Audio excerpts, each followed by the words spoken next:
this is where hard to kill began for me. I'll fucking hang on, nothing can stop me now. Like if I want anything in my life again, I'll do it. Because of where I've been, because of my experience. I've never been happier.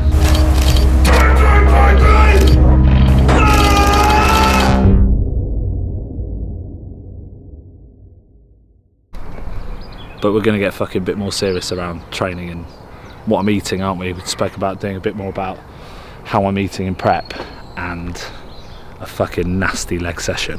I'll tell you one thing I love doing is training weaknesses. I did a post again on Instagram recently around like turn your fucking weakness into strength. So if there's something you're bad at in the gym, make that your fucking focus. There's always things you don't want to do, like that email at work that you're like, I fucking don't want to do it, or that video you like, oh, I don't want to edit that.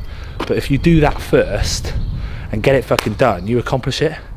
And it'd be exactly the same when it's with mental health. Like when I knew I was really fucking ill, it took me ages because I just like go out and do drink and drugs all the time and be like, yeah, high life, like loving life, and just denied it. But actually when you just face that with honesty and go, fucking right, there's an issue here. Now since I've tackled that, I don't find anything difficult anymore. I know, Billy. Someone said you view it as the high life, but it's the high life. Oh yeah. How good is that? Yeah, that is good. That's fucking true as well. Hey baby! Brr! Our surrogate child is here, James. Our surrogate child is here, James. Our surrogate child is here.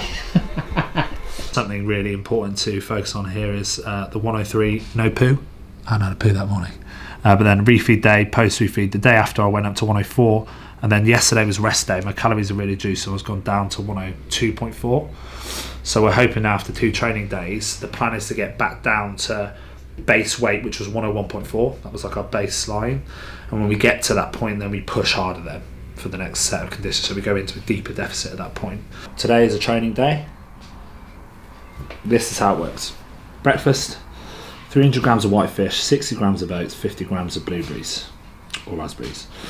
Snack, pre-workout, 60 grams of cream of rice, rolled oats, 1 banana, and then my PX1 Overdrive pre-workout. Yeah, when I'm training, it's 30 grams of cluster dextrin from intra-workout from Overdrive and a serving of their EAAs. Then post-workout is 70 grams of cereal, 250 grams of semi-skim milk, and 175 grams of lean turkey. Then I have a slightly later lunch because I trained at 10 a.m. and it is 175 grams of lean meat, 3 rice cakes with 30 grams of jam, and 150 grams of green veg. Then I have an apple. Dinner is the same, similar to lunch. It's 175 grams of lean meat, 200 grams of pasta, rice or sweet potato, and 150 grams of green veg. And then before bed, I have 150 grams of natural low-fat yogurt, 50 grams of mixed berries, and 30 grams of protein.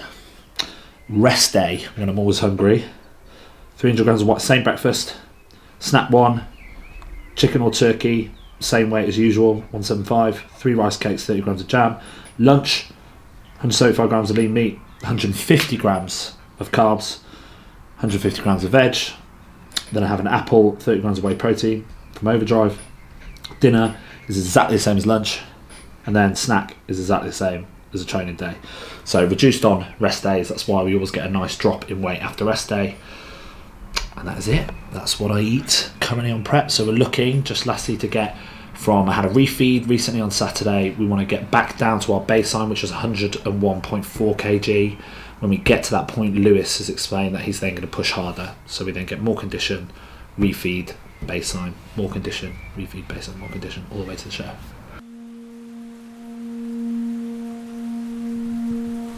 Since he has been a little boy, every single thing he's ever tried to do, he's been determined to master it. He gets quite in the zone, and every waking minute then he wants to practice, which is why he got good. He got very good at skateboarding, he got good at basketball, and he got particularly good at rugby. A lot of that was just consistency. Every week, somebody making sure you get up, me making sure he had clean kit, and his dad making sure he got there, and just and when the girls were younger, we all went as a family, and the girls used to run the tuck shop. Yeah, we did. Yeah, sell all the sweets and everything, and we used to watch Jake play, or the girls would usually stay inside if it was raining. And yeah, it was like a little family day out, and then we'd go home and make sort of lunch a bit later. But yeah, you've got to be consistently committed to something, haven't you, to get good. Pushing On by TIUE, I think, which is called, like, what did you define it as? EDM. Emotion-driven EDM. Emotion-driven EDM. I like this one because James listened to it as well. Pushing on. I keep pushing on. And it's got that nice beat, bang to a pose, transition. So I like the Survivor by them, same guys, TIUE, but that's been used a lot. This one resonates. And you only get 1 minute, so it finishes like here.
When Rodney, his dad, got ill, Jake channeled a lot of his emotion into his, what they call Ride for Rodney, which was where he had to ride for 48 hours, wasn't it? That was an absolute endurance challenge. Especially when he hadn't been that fit before. It actually was very hard to watch. Because he didn't sleep. He was in huge pain. You're so tired. You know, you can only imagine how tired he must have been.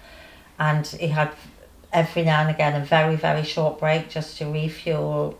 You know, nip to the toilet break, carry on again. And oh my God, that I felt my heart bled for him really. But he carried on because he wanted to achieve his goal. He also wanted to raise money for his two charities at the time. There was Restart, which was the RPA's charity, and then Cancer Research, so he was raising money for both of those. But more than anything, he wanted to make his dad proud. It's only because of where I've been in a year. Like, it was literally a year ago. I tried to hang myself. And I'm stable, like I'm incredibly happy and vigilant when I have out. 8 weeks after my show. A bit more emotional. I'm learning that quite quickly. And obviously, anabolic steroids is well in hormones. Shines everything, but I just feel so connected to my dad.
He has got something within him that makes him achieve things that the ordinary man in the street might not be able to achieve. I mean, doing what he's doing now, which is this bodybuilding competition goal, this is hard stuff, really hard stuff. You've got to have some true grit, haven't you, to maintain the level of deprivation with his food and the level of commitment to his training. And just the pain, the sheer pain he has to go through to build those muscles.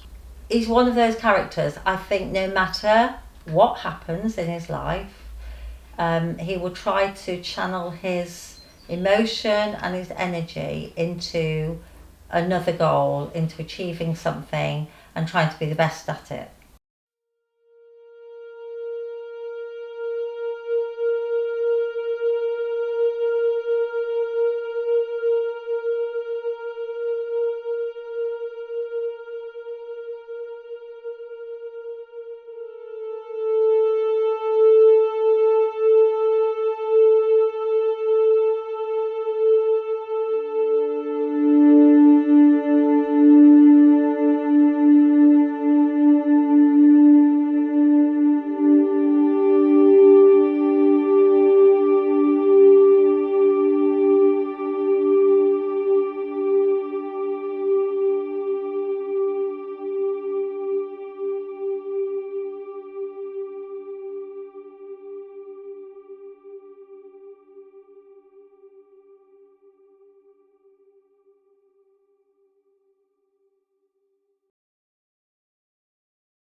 Sweetie, you see Nana? Come on, sweetie. Do you want your baba? Come on, baba. Don't lose hand. There we go. There she is.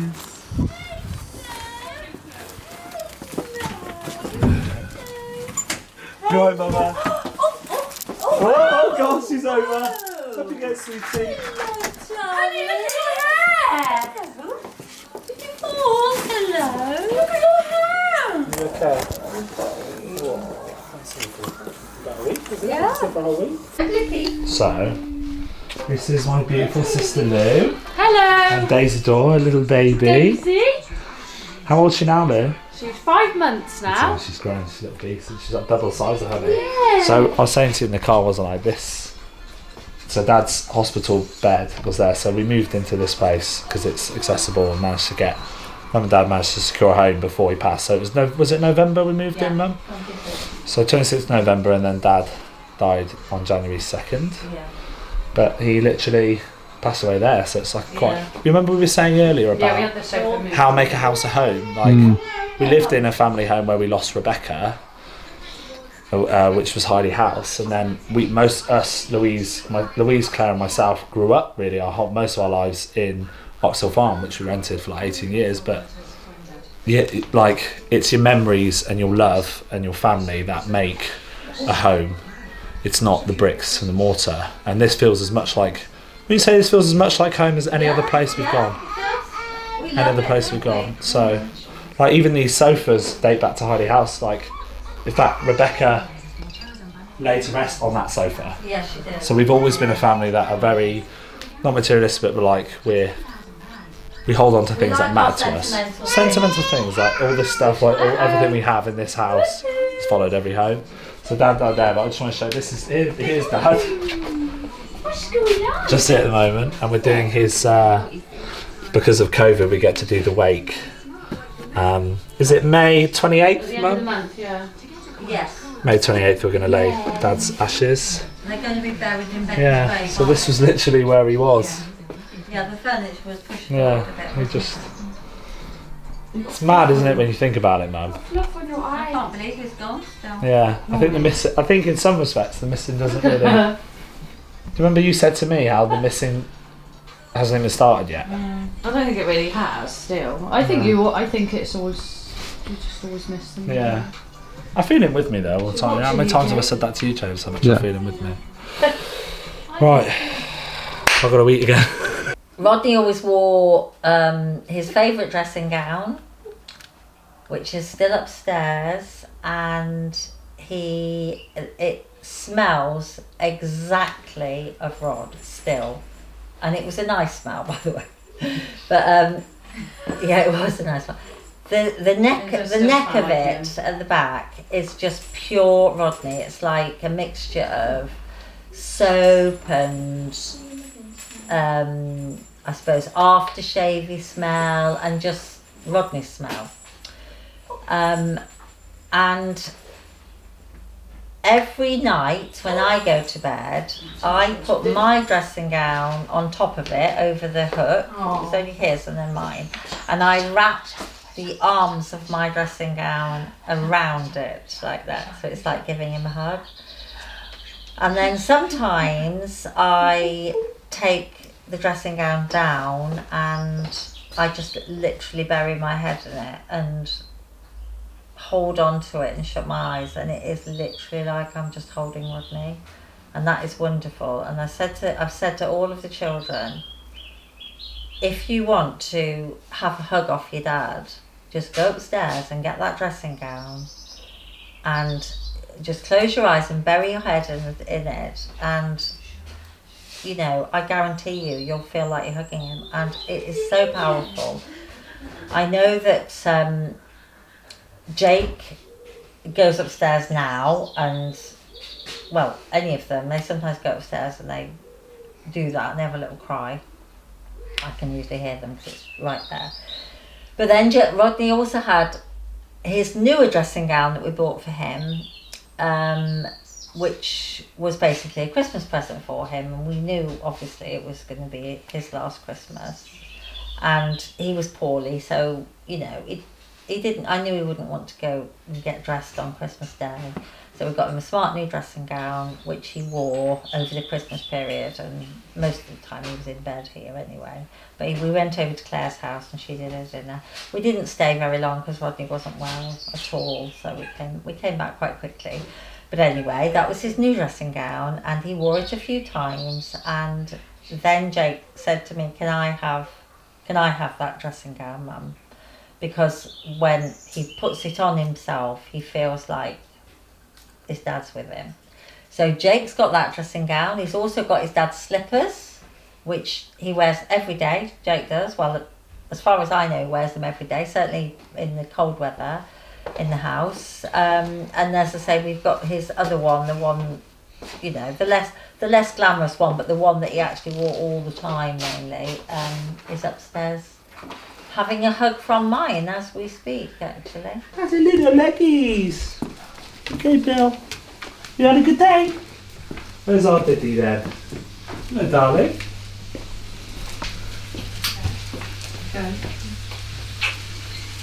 I don't know if you're talking to me or not. No, we're not talking to you, Swan. Hello, darling. Honey's just asleep in the car. Hi. Probably need to get her up or something. Domesticated. So what did I say? Dinner on the table. Good Dinner woman. on the table. More green veg shapes. It's not hard cooking the same thing every night. Come sit by us, Dad. Is it 175 veg? Oh my God, Jay. How long have you been doing this for? 150 veg. 175 meat and 200 grams of rice. And you know, the one time in the day when I am snappy is my food.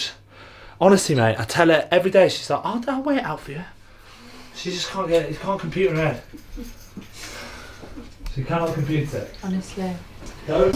Right, cheers everyone. Baby, tell me something great. Cheers. Oh, cheers, cheers. Cheers. Cheers, honey.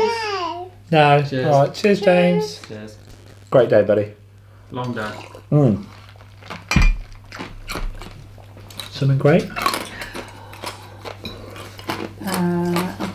It was nice on the gate this afternoon in the sunshine. Oh. Sunshine, saw the kids out. Sure, something great. Me, right,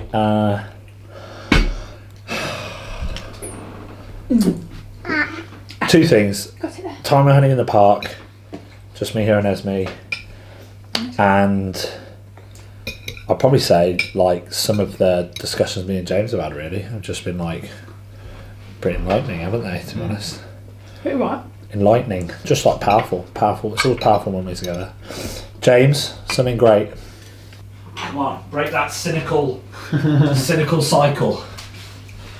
Pick out one thing that was great. What you said, that Tony didn't cry in the car. That's good. Yeah, she really enjoyed your company.